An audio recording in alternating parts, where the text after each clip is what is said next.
I have sat across from so many families this past season, talking to them about what they're looking for. The first thing that a family wants is a school where that's aligned with their values. They want their students to be grounded in faith, to have something to hold on to. They want their kids to be happy. They want their kids to know who they are and that they're loved. The second thing is academic excellence. One of the worry is, do I have to sacrifice faith for academics, or do I have to sacrifice academic for faith? And here at the King's Academy, you can have both. We really care about how children learn, and there's a natural curiosity that comes in when children are exploring and they're experimenting. We want to cultivate that curiosity. And the third thing is enduring relationship. They want a place where their children are known and cared for, that they know the teacher knows them, knows their preferences, their likes, and what their personality is like, and what would motivate them, and what would detract them from learning. They also want a place where their children get to play and build relationship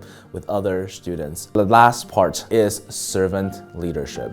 They want their students to learn how to serve and to care more than just themselves. They want them to serve their classmates, to take up a classroom responsibilities. I love for you to come and experience what it is like to have a Christian education that focuses on value, academic excellence, enduring relationship, and servant leadership. I hope to see you soon.